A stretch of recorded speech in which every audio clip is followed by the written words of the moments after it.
பொருளாளர் அழைக்கின்றேன்.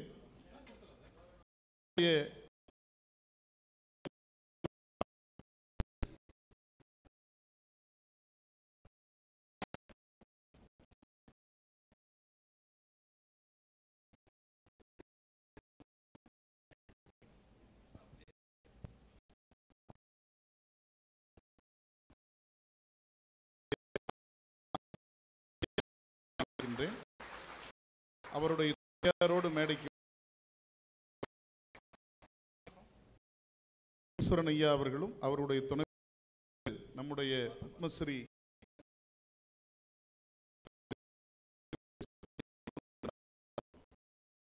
செல்லம்மாள் அம்மையார்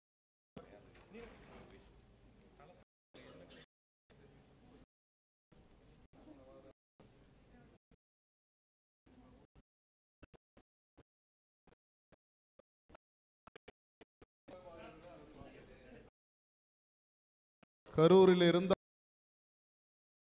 இயற்கை விவசாயத்து நடுவண் அரசின் பத்மஸ்ரீ விருது பெற்றிருக்கின்ற உழத்தியர் பத்மஸ்ரீ செல்லம்மாள் அம்மையார் அவர்களுக்கு ஐயா அவர்கள் அவரது இணையரோடு இணைந்து இடையிலே சிறப்பு செய்து கொண்டிருக்கிறார். இந்த நிகழ்வு மேடையில் நடைபெறுகிறது. அடுத்ததாக வெளியிடுதல் நிகழ்வு ஞான சஞ்சீவனம் குருகுல நிறுவனர் திரு ஸ்ரீ என்கிற நூலினை ஜெயபிரதா கண்ணன் அவர்கள் நூலினையும் நம்முடைய மேடையிலே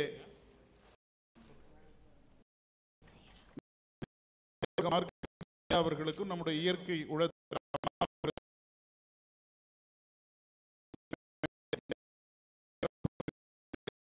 செய்து கொள்கிறார்கள்.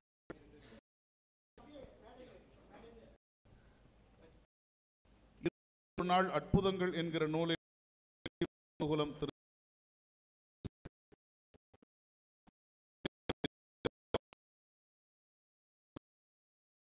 அம்மையார் அவர்களுக்கும் வழங்கி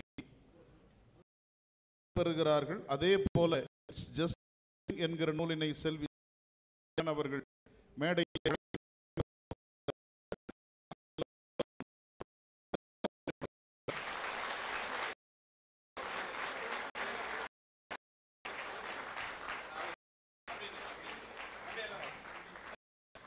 அதனைத் தொடர்ந்து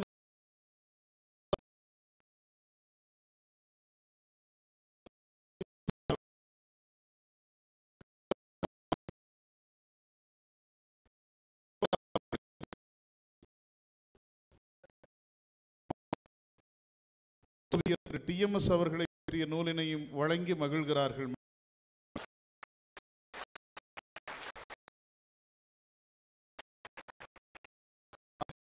புதிய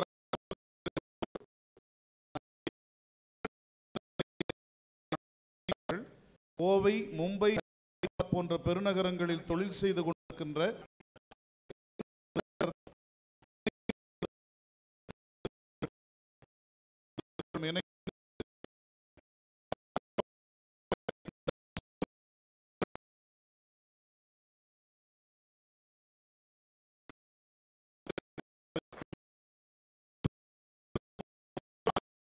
அவர்களும் இயற்கை உழத்தியர் அம்மா அவர் கேடயம் வழங்கி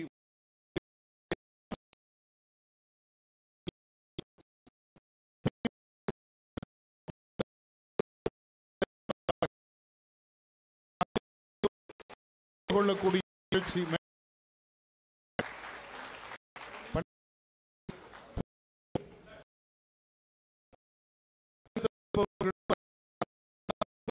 செய்து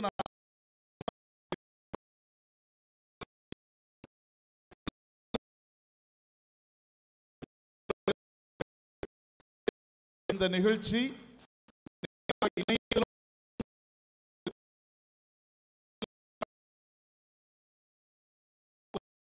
மகிழ்ச்சியான செய்தியாக இருக்கின்றது.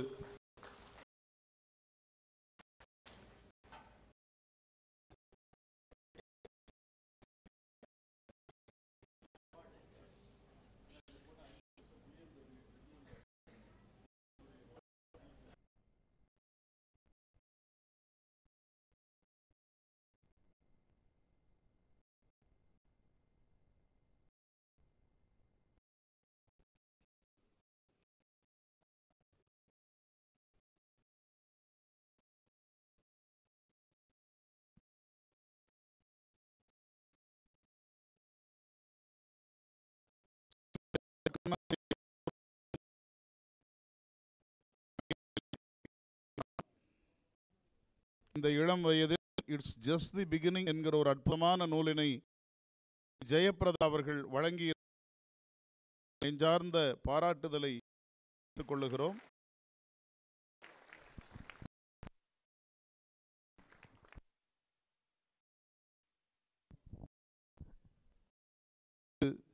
நாம்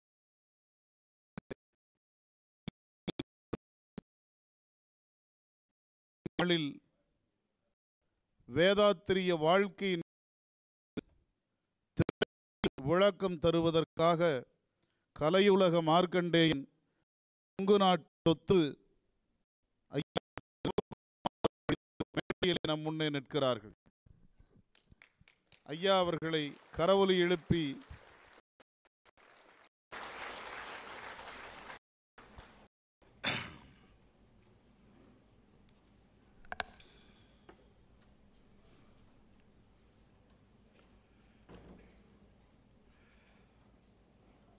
வனம் இந்தியா ஃபவுண்டேஷன் நடத்துகின்ற இந்த அற்புதமான நிகழ்ச்சியில், ஆத்மார்த்தமான நிகழ்ச்சியில் கலந்து கொள்வதை நான் ரொம்பவும் பெருமையாக நினைக்கின்றேன். அதில் ஸ்கை சுந்தரராஜன் அவர்களை சொல்வதா, ராம்ராஜ் காட்டன் நாகராஜன் அவர்கள் சொல்வதா, தம்பி பாலு அவர்கள் சொல்வதா, நிறைய விஐபிஸ் இருக்கீங்க. எல்லார் பேரையும் என்னால் சொல்ல முடியாது. பட் எல்லோரும் சேர்ந்து தான் இந்த அமைப்பை நடத்திருக்கீங்க. இப்படியெல்லாம் ஒரு அமைப்பை நடத்தி இயற்கையினுடைய பெருமையை, உழவின் பெருமையை, வான்மழையின் பெருமையை நாம் சொல்ல வேண்டிய காலகட்டத்தில் இருக்கிறோம். நாங்கள் பிறந்த காலத்தில் ஆடி மாதம் புரட்டாசி ஐப்பசி தான் மழை வரும். அப்புறம் கெஞ்ச நாள் மழை வராது. திரும்ப பக்கமெல்லாம் காஞ்சி போயிருக்கோம். இந்த வனம் ஃபவுண்டேஷன் ஆரம்பிக்கிறதுக்கு முன்னாடி இந்த தெருவில் நான் போனேன், நிறைய இடத்துல போயிருக்கேன். திரும்ப பக்கமெல்லாம் இப்போ துவப்பாக பண்ணிட்டீங்க. இந்த ஊருக்கு எனக்கு தொடர்பு இங்கே இருக்கிறதுல ஒரு 7-8 பேர் எனக்கு அண்ணன்மார் இருப்பாங்க, பாக்கியில் தம்பி மாதிரி தான். கண்டிப்பாக பார்த்தா நீ சின்ன பையன் மாதிரி இருக்கேன், ஏமாற்றிருக்கேன். பட் இங்கே இருக்கிற ஆட்களில் ஒரு 4-5 பேர், அந்த எம்ஜிஆருக்கு டிரைவர் அந்த காளின்னு ஒரு சகோதரன் இருக்கான், அவர் கூட தன்னை பற்றி பெருசாக நினச்சிட்டு இருந்தார். அவர் என்னை விட 3 வயசு சின்னவர். அப்போ எல்லாருமே பெரும்பாலானவங்க நீங்கள் என்னை விட சின்னவங்க தான். நீங்கள் எல்லாம் பிறக்கிறதுக்கு முன்னாடியே நான் சூலூர்ந்து சைக்கிளில் ஆடி மாத காற்றுல பெடலே பண்ண வேண்டாம், அந்த காங்கி மழை தாண்டி கொஞ்சம் பெடல் பண்ணி விட்டால் அந்த காற்று அடிச்சுட்டு வந்து பல இடத்துல விட்டுட்டு போயிடும். அந்த மாதிரி பறக்காற்று அடிக்கிற ஏரியாவில் நான் சிறு வயசில் வாழ்ந்துருக்கிறேன். இங்கேருந்து 3 கிலோமீட்டர் இப்படி பார்த்தா 3 கிலோமீட்டரில் லெஃப்ட் சைடில் கல்லம்பாளையம் வருது, ரைட் சைடில் நாராயணாபுரம் வருது. கல்லம்பாளையத்துலேருந்து ஒரு கிலோமீட்டருக்குள்ளேயே தண்ணீர் பந்தல் ரோட்டு மேலே இருக்கும். அந்த தண்ணீர் பந்தல் இங்கே யாரும் பார்த்துருப்பீங்கன்னு தெரியல. நான் சொல்கிறது 60 வாக்கில் தண்ணீர் பந்தல் ரோட்டு மேலேயே இருக்கும். தண்ணி பந்தல் தாண்டினோன்னே இடது பக்கம் பள்ளக்காடுன்னு எங்கள் மாமா தோட்டம். எங்கள் அம்மா கூட பிறந்தவங்க மொத்தம் 5 பேர், எல்லாருமே கல்லம்பாளையத்தில் பிறந்தவங்க தான். ஒரே ஒரு தாய் மாமனுக்கு சின்னைய கவுண்டர்னு பேர். அவர் ஒரு கட்டத்தில் அவர் காணாமல் போயிட்டார். தாய் மாமனுக்கு ஒரு 4-5 பசங்க. அதில் பெரிய பையன் சுப்பையன் எங்கே இருக்கப்பா, எழுந்துக்கு காட்டு. சுப்பையன் எங்கே உட்காந்துருக்கப்பா, திரும்பி காட்டு. அவர் தான் சொந்த தாய்மாமன். பரவாயில்ல, அங்கிருந்தே எல்லாருக்கும்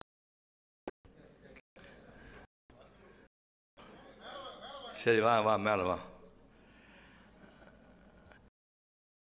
மெட்ராஸ் போகும்போது அப்படித்தான் இருக்காதீங்க. என்ன மெட்ராஸுக்கு போகிறதுனா தப்பிச்சு அவர் என்னை விட ஒரு 3-4 வயசு பெரியவர். சுப்பையன் பேர். இவர் தம்பி லக்ஷ்மணன் ஒருத்தர், அவர் தான் எனக்கு மாப்பிள்ளை துணை. மாமா மெயின் தானே மாப்பிள்ளை துணை இருப்பாங்க. அவன் லக்ஷ்மணன் மேலே வாப்பா. இது அத்தை பையன். அவர் சொல்கிற அப்புறம் இது மாமா பையன். ஆச்சா, இவருக்கு வயசு என்னோடய கணக்கு ரஃபாக சொல்கிறேன் 85-86 கூட தான் இருக்கும். அப்போ உடனே என் சிவகுமார் என்ன வயசு கணக்கு போட்டுறாதீங்க. சரி, தெரிஞ்சுட்டு போகுது, குடியாக முடிக்க போகுது. இப்போ 83 ரன்னிங். ஓகேவா?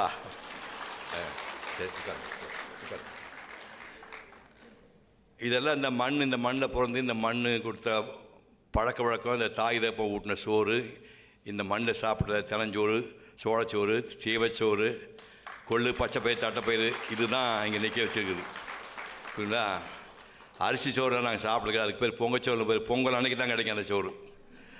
அதுக்கு பேர் பொங்கச்சோறுன்னு வச்சானுங்க. நாங்கள் காலத்துலலாம் நாங்கள் அரிசி சோறு ஜாஸ்தி சாப்பிட்றது கிடையாது. கம்பு எங்கள் பக்கத்தில் ஜாஸ்தி விளையாது. தினை வரகு ரெண்டு ஒரே மாதிரி. தினை வரகு, சோளச்சோறு, வெள்ளைச்சோளம், மஞ்சச்சோளம் உண்டு. அதை சாப்பிட்டு நான் வளர்ந்தேன். அப்புறம் இங்கேருந்து கல்யாணம் பண்ணி எங்கள் அம்மா கோயம்புத்தூர் போனாங்க. எங்கள் அப்பா வந்து பெரிய ஜோசியர். இங்கே இந்த ராணி பத்திரிக்கை கூட எழுதியிருந்தேன். இந்த பல்லடத்துலேருந்து இந்த பக்கம் தோட்டத்தில் எங்கள் அப்பா வந்து நிலத்தடி நீர் பார்க்குறவரான். ஏன்னா எங்கள் அப்பாவை நான் பார்த்ததே கிடையாது. 10 மாதம் குழந்தையா இருக்கும்போது அப்பா போயிட்டார். அப்போ அப்பா கலரே தெரியாது. ஏன்னா அவர் ஜோசியர்னால படம் எடுத்தால் வச்சு வாழ்நாள் பூரா ஆடுவாங்கன்னு ஃபோட்டோ எடுக்க அவர் அனுமதிக்கலை. பட் சமீபத்தில் ஒரு 20 ஆண்டுக்கு முன்னாடி ராணி பத்திரிகையில் ஃபோட்டோ போட்டு சிவகுமாருடைய தந்தையார் நிலத்தடி நீர் பார்த்து உருவாக்கிய கிணறு இதுன்னு ஃபோட்டோ போட்டிருந்தாங்க. அந்த பல்லடம் போயிட்டா நாராயணபுரமாக தெரியல. இன்னும் நீர் வற்றாமல் இருக்கு. நான் நினச்சி பாருங்கள். ஒரு காட்டு பகுதியில் நான் வந்து இனியோர் சுதந்திரத்தில் அந்த மாதிரி ஒரு ஷார்ட் பண்ணியிருப்பேன். அதாவது ஒரு குச்சியை கையில் வச்சுட்டு 2 பக்கம் கையில் கோத்துட்டு அப்படியே காட்டு கூட போயிட்டே இருந்தோம்னா எங்கே தண்ணி இருக்குது அந்த குச்சி தானாக சுற்றும். அதை நிலத்தடி நீர் பார்க்குற முறை. இதை வந்து எங்கள் அப்பா, நான் தெரியாத அப்பா அவன் பார்த்து அந்த ஊரில் இன்னும் பல இடத்துல எங்கள் அப்பா பார்த்து விட்ட கிணத்துல தண்ணி இருக்குது கேட்குறப்ப எனக்கு அவ்வளோ நெகிழ்ச்சியாக இருக்குது. ஏன்னா எங்கள் அப்பா நான் கண்டே பார்த்ததில்லை. எங்கள் அப்பா கருப்பாக சிவப்பான தெரியாது. 10 மாதம் இருக்கும்போது அப்பா போயிட்டார். அப்புறம் அடுத்து 4 வயசு இருக்கும்போது, அடுத்த 4 வயசுனா எனக்கு 4 வருஷம் கணக்கு வச்சுங்க. 1945-46 இங்கே யாருமே அப்படி கிடையாது. எம்ஜி ராமச்சந்திரன் கலர் இருப்பார் எங்கள் அண்ணன். நான் வந்து புள்ள. எங்கள் அண்ணன் வந்து அப்போவே 6 அடி, கிட்டத்தட்ட 6 அடி இருப்பார். நான் 5 அடி ஹைட்டு தான். பால் ஹைட் இருப்பார் எங்கள் அண்ணன். 16 வயசு பையன். காலையில் சிரித்து பேசிகிட்டு இருக்கிறான். எங்கள் சொந்த அத்தை ஊருக்குள்ளே இருக்காங்க. அத்தை வீட்டுக்கு போனான். சந்தைக்கு போகிற வண்டிகள்லாம் வார வண்டி இருக்கே மூட்டையை நான் தூக்கி விட்டான். எங்கள் அத்தை வந்து கண்ணு ராய்க்கழியும் கொத்துமல்லி சுண்டாங்க இருக்குது, ஒரு வாய் சாப்பிட அப்படின்னு கேட்டாங்க. கொடுங்கத்தை ஒரு வாங்கி ஒரு உருண்டை வாங்கி கொத்துமல்லி சுண்டாங்க சொல்லி சாப்பிட்டான். அப்புறம் அப்படியே வந்தால் 10 மணிக்கு லேசாக வந்து ஒரு ஜுரம் வர மாதிரி இருக்குதுமா அப்படின்னா. உடனே இது நிறைய பேருக்கு தெரியாது. அதான் நான் சொல்லி என் ஏஜ் உள்ள தவிர நிறைய பேருக்கு பிளேக் சிம்டம்னா என்னன்னு தெரியாது. உங்களுக்கு பிளேக் சிம்டம்னா தொடைக்கு நடுவில் ஒரு கட்டி, ஒரு எலுமிச்சம்பழம் சைஸ், அது பேர் தொடை வாழை அப்படின்னு பேர். அந்த பேரே உங்களுக்கு எல்லாம் தெரியாது. எல்லாமே சொல்லுவாங்க தெரியும். தொடை வாழைன்னு பேர். வந்தோடனே வேப்பலை அரைச்சி ஒரு 10 போட்டு அந்த 10 வந்து அந்த வேப்பலை 10 போட்டு விட்டாங்க. மருந்தே கிடையாது. 2 நாளைக்கு முன்னாடி நான் தோட்டத்துக்கு போயிட்டு வரேன். நான் 4 வயசு பையன் தானே. தோட்டத்துக்கு போயிட்டு வரேன். சாமி வீட்டுக்குள்ளே முருகன் படம் இருக்குது. முருகன் படத்து மேலே ஒரு பெருச்சாளி உண்டு கீழே வந்து செத்துருக்குது. அதாவது பெருச்சாளி வீட்டுக்குள்ளே விழுந்து செத்தால் அந்த வீட்டுக்குள்ளே கிருமி இருக்குன்னு அர்த்தம். பிளேக் கிருமி இருக்குன்னு அர்த்தம். நான் நல்ல வேக ஞாபகம் இருக்குது. அந்த சாமி படம் வந்து பாருங்கள் இவ்வளோ பெருசு இருக்குது. அந்த படத்தை எங்கள் அண்ணன் பேர் சண்முகம் அந்த சாமி வீட்டிலேருந்து எங்கள் சொந்த வீட்டில் சாமி ரூம்லேருந்து அந்த படத்தை தூக்கிட்டு தெம்பரத்து வீட்டுக்கு போகிறான். கண்ணுக்குள்ள ஞாபகம் ஹேசிய ஞாபகம் போகிறான். போய் அந்த வீட்டுக்கு போய் குடி வைக்கிறாங்க. அதுக்கப்புறம் அங்கே எங்கள் வீட்டில் யாரும் இல்லை. ஸோ அது கிருமி உள்ள வீடுன்னு யாரும் போகல. அன்னைக்கு நைட்டு தான் உச்சகட்டமாக போச்சு. ஒன்றும் வழி இல்லை. நைட்டு வந்து தென்னையில் நான் எங்கள் அக்கா என்னோட 2 வயசு பெரியவா. எங்கள் அக்கா வந்து வெளியில் படுத்துட்டுருக்கிறான். எங்கள் அண்ணன் உள்ளே படுத்துருக்கான். எங்கள் அம்மிச்சி வந்து அம்மிச்சின்னு யாருங்களுக்கு தெரியும். அம்மாவுடைய அம்மா தான் அம்மிச்சின்னு சொல்லுவோம். நம்ம ஊரில் தான் சொல்லுவோம். அந்த மாதிரி அம்மிச்சிக்கு உள்ளே கூட்டிருக்கான். எங்கள் அம்மா இருக்கா. அம்மிச்சி கலம்பரத்துக்காரி உள்ளே இருக்கிறாங்க. எங்கள் அண்ணன் படுத்துருக்கான். அந்த அகல் விளக்கு வச்சுருக்குறாங்க. நல்லா அசந்து தூங்கிட்டு இருக்கேன். எனக்கு 4 வயசு, எங்கள் அக்காவுக்கு 6 வயசு. கட் பண்ணி வைப்பாருங்க. நைட்டு ஒரு பின்னிரவு நேரம் 12 மணி 1 மணி நேரத்தில் ராசா என்னை விட்டு போயிட்டியாப்பான்னு ஒரு சத்தம் கேட்குது. கேட்ட உடனே பகிருது எனக்கு. பச்சை குழந்தை. அந்த நம்ம ஊர் பக்கத்தில் வந்து வீட்டுக்கு ஒத்த கதவு இருக்கும். ரெட்ட கதவுலாம் கிடையாது. ஒத்த கதவு யார் வீட்டில் இருந்து உங்கள் கிராமத்தில் யார் வீட்டிலும் பெரிய கதவு ஒத்த கதவு போட்டு ஒரு நாதாங்கி போடுவாங்க. ஒத்த கதவு திறக்கிறதே கஷ்டமாக இருக்குது. அந்த ஒத்த கதவை திறந்தால் நிலப்படி வந்து தலையிலேருந்து கிட்ட 1 அடி உயரத்துக்குது. அந்த தவுந்துட்டே போய் பார்த்தோம்னா எங்கள் அண்ணன் 6 அடி உயரத்துக்கு போயிட்டு வர்றம்மா அப்படின்னு சொல்லி அப்படியே குப்புற திரும்பி மல்லாக்கிருந்தோம். அப்படியே குப்புற திரும்பி 2 கையும் அப்படி வச்சு அப்படியே குப்புற கிடக்கிறான். 6 அடி அந்த கையோட குப்புற கிடக்கிறான். எங்கள் அம்மா பக்கத்தில் இருக்கும். எங்கள் அம்மா சுருட்ட முடி. பக்கத்தில் வந்து அந்த வேப்பலை 10 புழக்க அரைச்சி வச்சு அந்த குழவி கல் இருந்தது. அந்த குழவி கல்லை எடுத்து அம்மா ராசா என்னை விட்டு பண்ணி தட்டியிருக்கிறா, இங்கே அடிபட்டு ரத்தம் ஓடிக்கிட்டு இருக்குது, சொட்டு ஓடி இருக்குது. நல்லா கற்பனை பண்ணி பாருங்கள். கீழே விளக்கு இருக்குது, அம்மா சுரட்ட முடி, கல்லை தட்டின வேகத்தை ரத்தம் சொட்டாக விழுந்துட்டுருக்குது.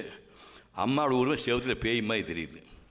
ஒரு 4 வயசு பையனை எப்படி நினச்சி பாருங்கள். பார்த்து பயந்து போய், அக்கா என்னக்கா ஆச்சுண்ணே, சமூகம் செத்து போயிட்டான்டான்னு எங்கள் அக்கா சொல்கிறா. 4 வயசு பையனுக்கு செத்து போனேன்னு தெரியும்.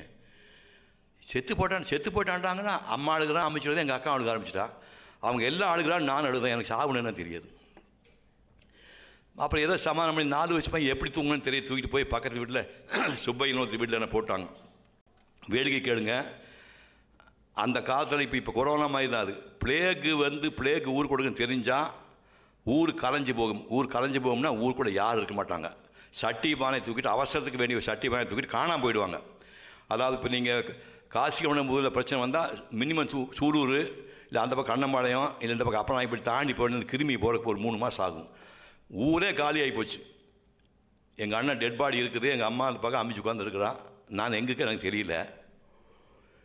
அப்புறம் சொந்த அத்தை பையன், அந்த திருக்குறள் ஸ்பீச்சில் இருக்குது பார்த்தீங்கன்னா, அந்த மேசக்காரையை போட்டுருக்கு, சுப்பையன் பேர். சொந்த அத்தை மகன் வெளியூர்ந்து வராரு, வந்து பார்க்குறாரு. பார்த்தான்னா உள்ள பேனம் படுத்துருக்குது. அந்த பக்கத்தில் கிளை 2 பேர் இருக்கிறாங்க.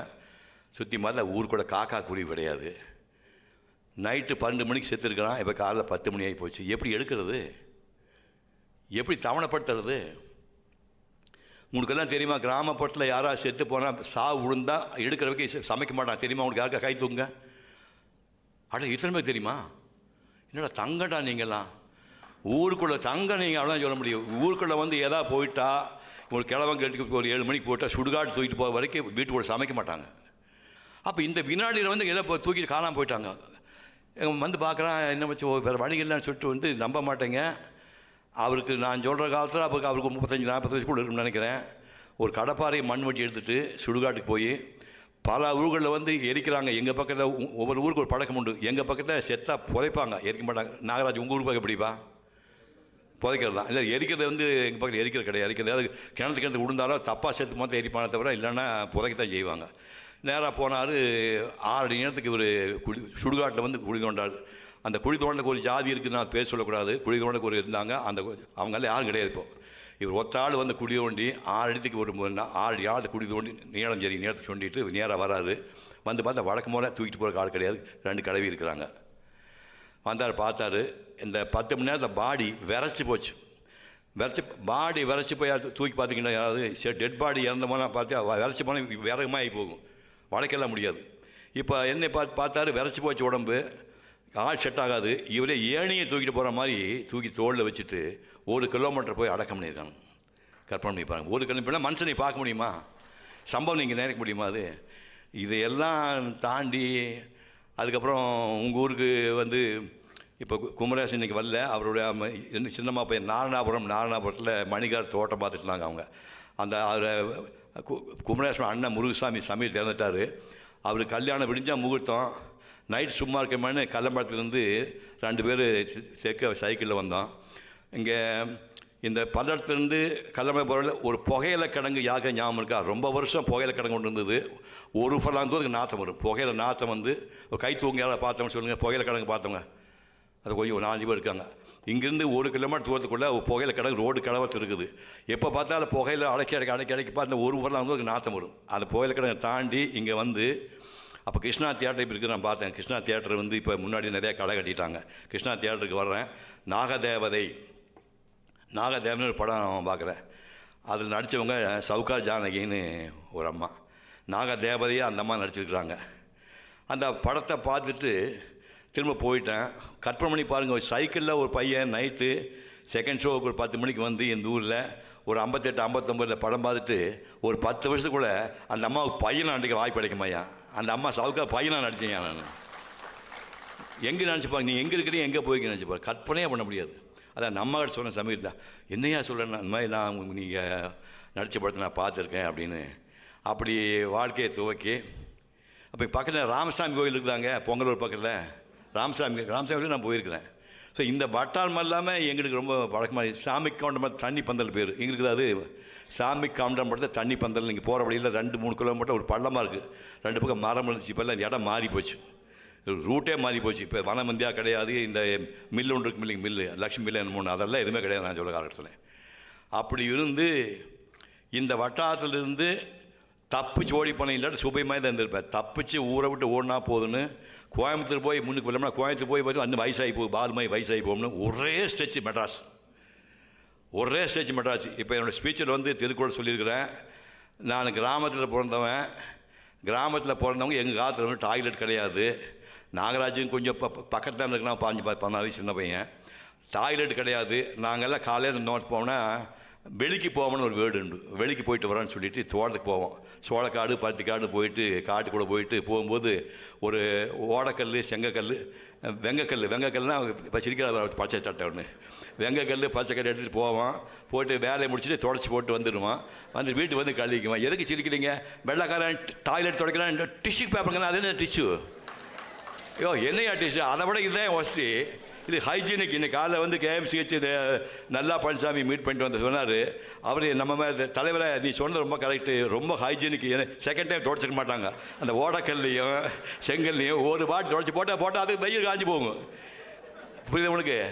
இப்போ இந்த டாய்லெட்டு உட்காந்து அந்த நாற்றத்துக்கு உட்காந்து வெளிக்கு போகிற கொடுமையெல்லாம் நீங்கள் உங்களுக்கு தெரியாது. நான் இந்த மாதிரி இருந்துட்டு சௌரியமாக தோட்டத்துக்கு போகிறோம்னா நாகராஜ் நீ தெக்க போனால் இவன் ஒரு ஃபல்லாங்க போயிடுவான், நான் வடக்க போவான், போயிட்டு அப்படியே வந்து வீட்டில் வந்து கழுவிக்குவோம். இப்படிலாம் ஃப்ரீயாக டாய்லெட் போயிட்டு இருந்துட்டு மெட்ராஸுக்குள்ளே போய் சேர்ந்த உடனே ஒரு வீட்டுக்குள்ளே 21 சப்பாரஞ்சுக்கா எனக்கு குட்டி பாப்பா இருக்குது தான் இந்த அதுலேருந்து இதுதான் வீடு. இந்த வீட்டுக்குள்ளே 5 குடும்பம், 25 பேர் இதுக்குள்ளே. இது பாரு இந்த இதுக்குள்ளே 25 பேர் தங்கியிருக்கிறோம், 2 டாய்லெட்டு. அப்போ அது பிரியாணி வேறு சாப்பிட்ற ஆளுங்க. கிறிஸ்தவங்க நைட்டு பிரியாணி வேறு சாப்பிடுவாங்க. பிரியாணி சாப்பிட்டுட்டு அதை டாய்லெட் தனியாக வச்சோம்னு வச்சுங்க. டாய்லெட் தனியாக வச்சோம்னா காற்றால போக முடியாது. அது இடம் வேஸ்ட் பண்ணக்கூடாதுல்ல. மாடிக்கு போகிற இடத்துல அந்த இண்டு இடுக்கில் ஒரு டாய்லெட் வச்சுருப்பேன், காற்றே வெளியில் போகாது. அப்போ இந்த பிரியாணி பார்ட்டிக்கு 3 பேர் காலை 8லேருந்து 9 போயிட்டு வந்துட்டான்னா நான் உள்ளே போகும்போது அப்படி பிடிச்சிட்டு வெளியே வர வரைக்கும் மூச்சு விடக்கூடாது. மகனே பிடிச்சி செத்து போயிட்டு வா, நான் ஆசை செத்தே போயிடுவேன். நீ இப்படியெல்லாம் துன்பப்பட்டு அப்புறம் ஆஹா இது தப்புக்கு என்ன பண்ணி பார்த்துட்டு காலையில் 4:30 மணிக்கு டாய்லெட் சுத்தமாக இருக்குமில்ல, திங்க் பண்ணி பாருங்கள். 4:30 மணிக்கு சுத்தமாக ஒரு ரூபாய் போக மாட்டான்ல அப்படின்னு நம்ப மாட்டேன். 4:30 மணிக்கு நான் டாய்லெட் போக ஆரம்பிச்சு 4:30க்கு டாய்லெட் போய் பிடி வேணும் பண்ண போகிறோம். ஐயோ நீ விடிய ரொம்ப நேரம் வைக்கணும். அப்போது தான் யோகா செய்ய ஆரம்பித்தேன். இப்போ சிவகுமார் பார்க்குறீங்களே, சிவகுமார் பார்க்குறீங்கன்னா யோகா வந்து நான் வந்து யோகா வந்து என்னுடைய 17 வயசில் செய்ய ஆரம்பித்தேன். என்னால் காலையில் டைம் இருக்குன்னு. பாத்தியாரெலாம் கிடையாது, புஸ்தம் பார்த்து நான் கற்க ஆரம்பிச்சிட்டேன். அந்த யோகா உச்சத்துக்கு போய் நவளி ஒட்டியானான்னு ஒன்று இருக்குது, அது இப்போ செய்ய முடியாது. நவளி ஒட்டியானா வயிற்று எக்கணும்னா இந்த வயிற்று பகுதி போய் முதல் ஒட்டிக்கும். புரியுங்களா? அதுக்கு அப்படி உள்ளே எடுத்துகிட்டு அது போய் நவளி ஒட்டியானா இந்த மாதிரி இப்படி ரோல் ஆகும். அக்னி சாட்சி படம் யாராவது பார்த்தீங்கன்னு தெரியும், அதில் ஒரு ஷார்ட்டில் பண்ணியிருப்பேன், இப்படி வயிற்று ரோல் பண்ண மாதிரி பண்ணியிருப்பேன்.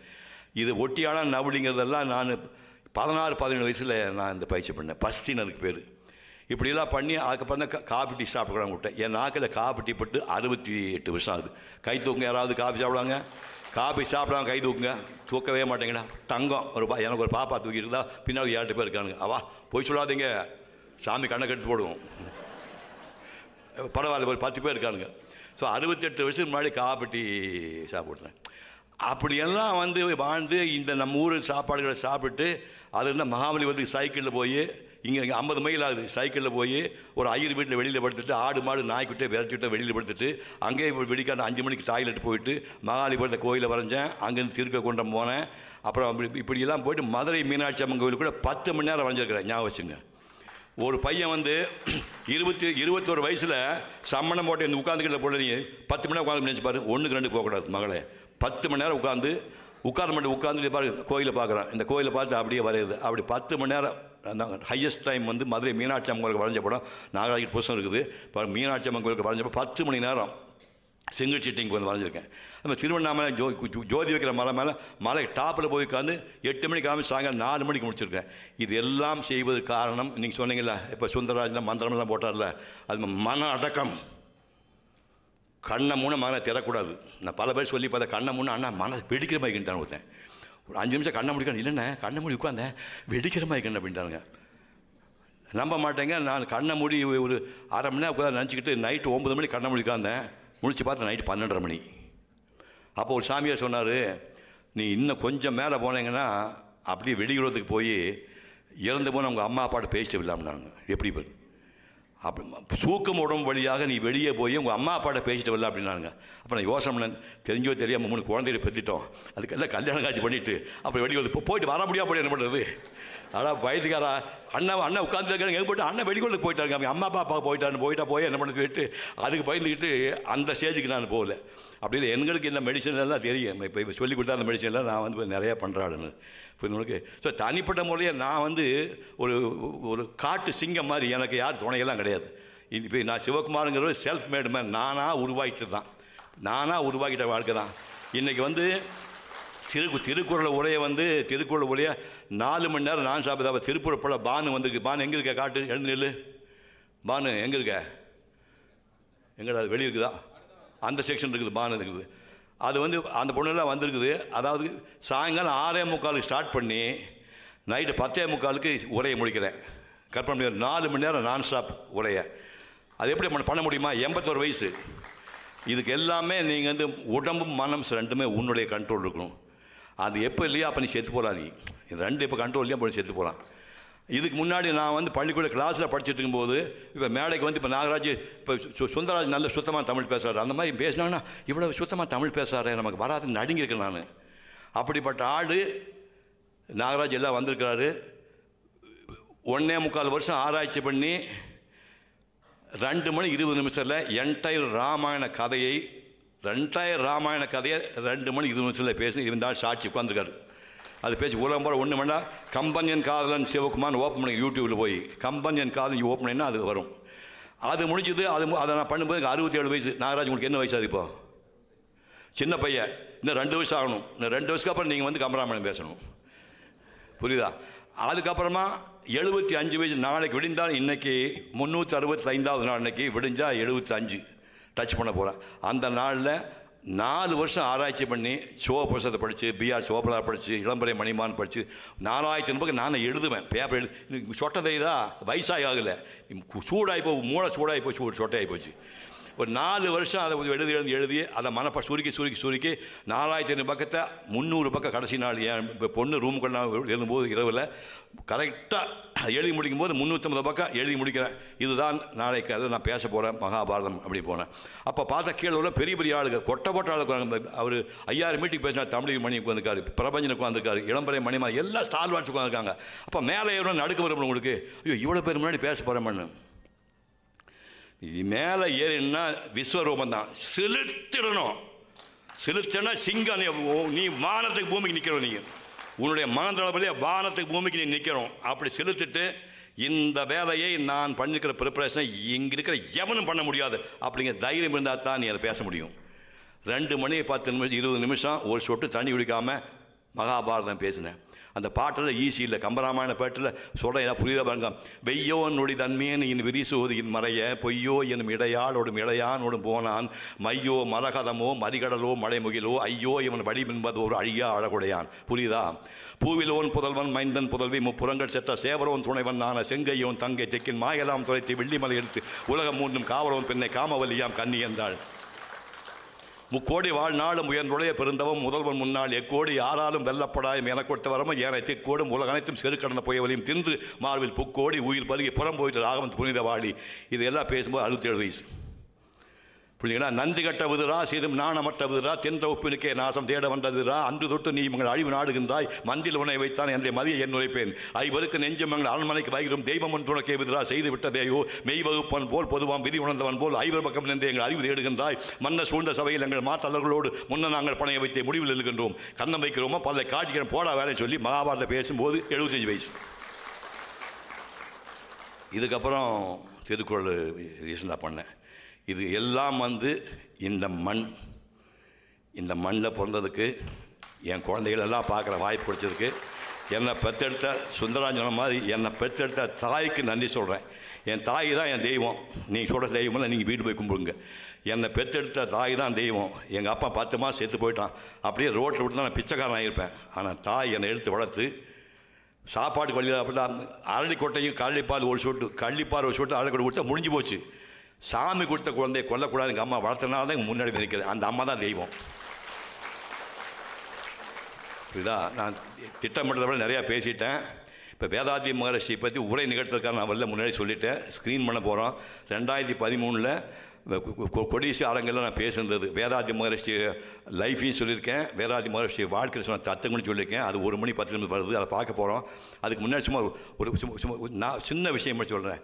வேதாத்ரி மகரிஷி வந்து எல்லாம் கையெழுத்து கும்பிடுறீங்க. அவர் வாழ்க்கையை பற்றி யாருக்கா தெரியுமா? ரொம்ப கம்மி பேர். இந்த பச்சை சட்டை போட்டுக்காம பார்த்து இவங்க என்ன படிச்சிருப்பாங்க, எல்லாமே வனமந்தி ஆட்கள் கொஞ்சம் வேதாத்ரி படிச்சிருப்பாங்க. நாகராஜ் குரல் தெரியும். வேதாத்ரி மகரிஷி வந்து நம்மெல்லாம் இல்லை, நம்மெல்லாம் அவர் ரொம்ப கீழான சூழ்நிலையில் ரொம்ப சிரமப்பட்டு கற்பனை பண்ண முடியாது கற்பனை கஷ்டப்பட்டு வந்திருக்கார். அவர் வீட்டில் வந்து முதல்ல 6 குழந்தைங்க பிறகு பொட்டை பிள்ளைங்க பிறக்குது. நெசவாட குடும்பத்தை சேர்ந்தவங்க 6 பொட்டை பிள்ளைங்க பிறக்குது. ஐயோ பையன் வேணுமே பையன் வேணும்னு காக்குறான். கடைசியில் ஒரு பையன் பிறந்துச்சு. பையன் வந்து சந்தோஷப்பட பையன் சேர்த்து போச்சு. ஐயோ ஒரு பையன் வந்து சேர்த்துக்கான்னு இப்போ திரும்ப பையன் வேணும்னு படாத பாடுபட்டு மண் சோறு உண்டு. மண் சோறு நம்ம பக்கத்தில் பழக்கம் இல்லை. மண் சோறுனா தலையை கழுவிட்டு அது சோறு போட்டு அப்படியே வாயில் கை எடுக்கூடாது, வாயில் குடிஞ்சு அப்படியே அள்ளிக்கடி மாடு தீவனஞ்சிங்கிற மாதிரி திங்கணும். அப்படி மண் சோறு சாப்பிட்டு பிறந்தவர் தான் வேதாத்ரி மகரிஷி. நினச்சி பாருங்கள், 8வது குழந்தையாக வந்து பிறந்தவர் தான் இந்த மகான் வேதாத்ரி மகரிஷி. அப்படி பிறந்தவர். வந்தோடனே அம்மா பயங்கர செல்லம். நெஞ்சு மேலே போட்டே வளர்க்குறாங்க. கீழே இறக்கி விட்டோம்னா வந்து இப்போ எறும்பு கடிச்சு விட்டு நெஞ்சு மேலே போட்டால் தூங்க வைக்கிறாங்க. நைட்லலாம் தூங்கி இருக்கும்போது குழந்தை மாதிரி எப்படி நவுந்து போய் பட்டுன்னு இடிச்சு பல் விழுந்துச்சு. அம்மாவுக்கு பையன் தலைப்பட்டு 3 பையன் தலைப்பட்டு பல் விழுந்துச்சு. அப்போ அம்மா கோச்சு உனக்கு குழந்தைய இல்லை மகனே உனக்கு தலை வலிக்கிறான்னு கேட்டாலாமா. இடிச்சிருக்கண்ணா உனக்கு தலை வலிக்கிறான்னு கேட்டான். அப்படியெல்லாம் வளர்த்து ஆளாக்குறாங்க. ஆளாக்கி 8 வயசு 3ஆம் கிளாஸ் படித்தாங்க. போதும் நிறுத்திட்டாங்க. 8 வயசில் பள்ளிக்கூடம் நிறுத்தணும்னா அது என்ன கதி ஆகும் நினச்சி பாருங்க. என்ன நகரம் எதை சொல்லிட்டு நானே பண்ணிக்கிறேன். என்னது இல்லை கொடுக்கணும் ப்ரோக்ராம் தெரியும் எனக்கு.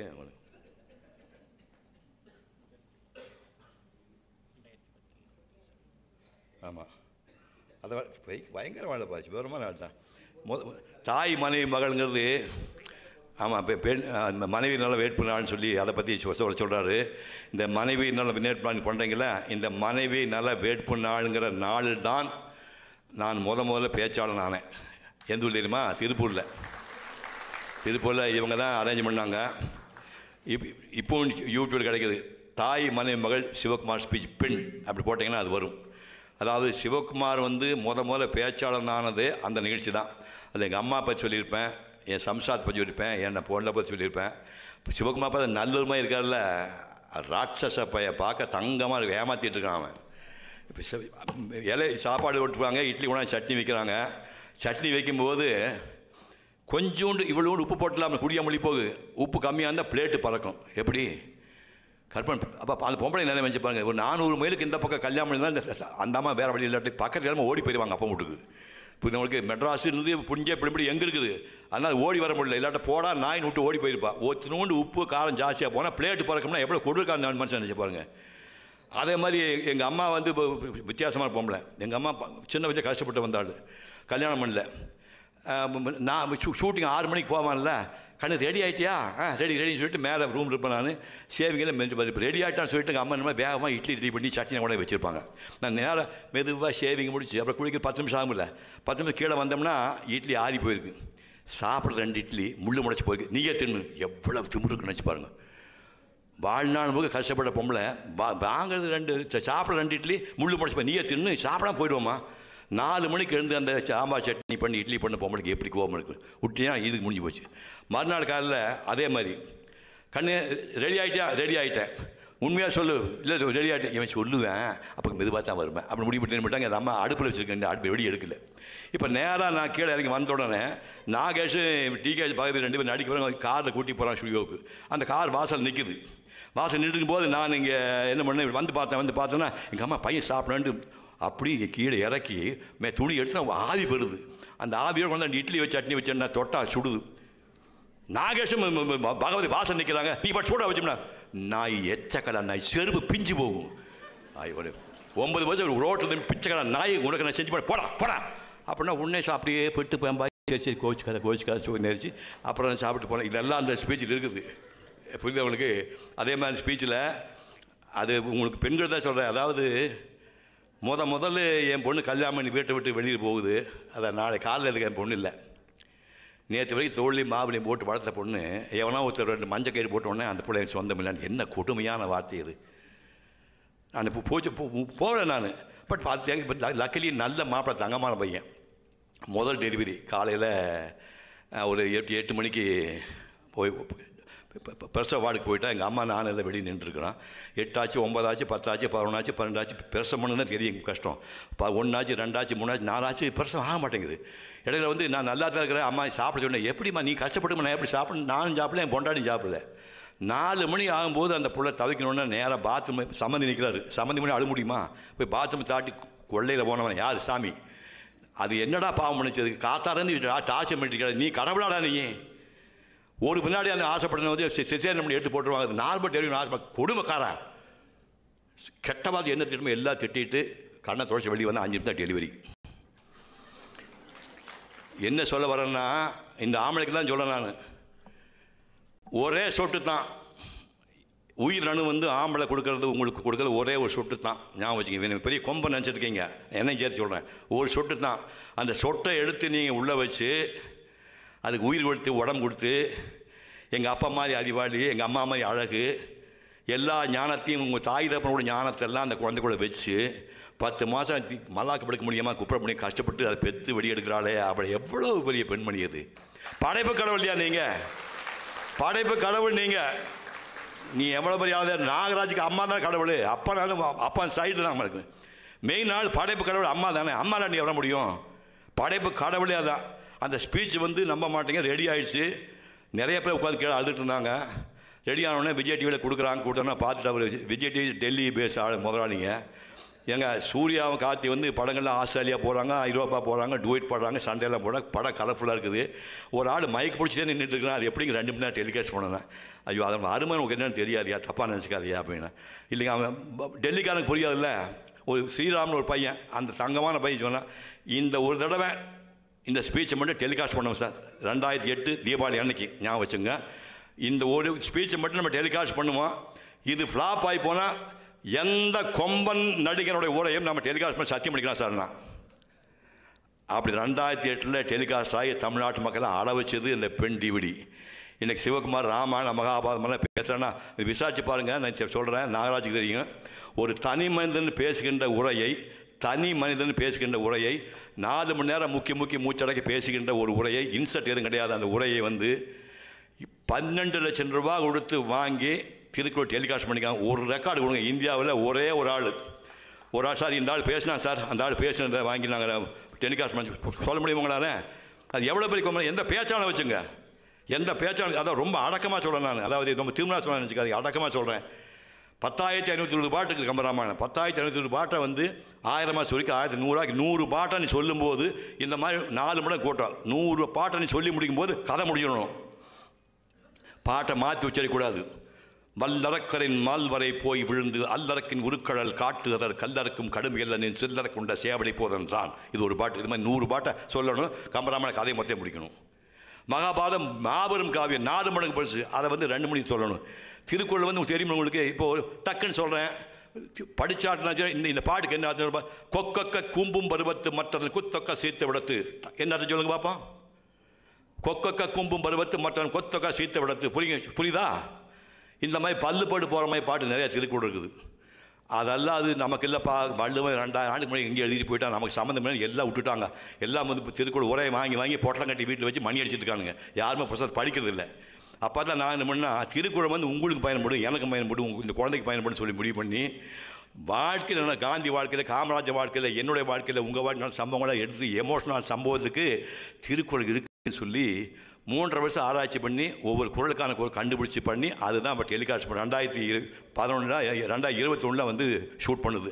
ஸோ இந்த 3 உரையை எல்லாம் பண்ணதுக்கு அடிப்படை காரணமே இந்த மண்ணில் பிறந்தது தான். இப்போ வேதாதி மகர்ஷி நம்ம தாயை கொண்டாடணும்னா வேதாதி மகர்ஷி யார் என்னங்க டீட்டெயில் ஃபுல்லாக இப்போ பார்க்க போகிறோம். இப்போ திரும்ப அதை ரிப்பீட் பண்ண வேண்டாம் நினைக்கிறேன். நிறைய டைம் எடுத்துட்டேன். அடுத்த ஒரு 1 மணி 20 நிமிஷம் தயவுசெய்து பொறுமையாக அந்த நிகழ்ச்சியை பார்ப்போம். நன்றி, வணக்கம்.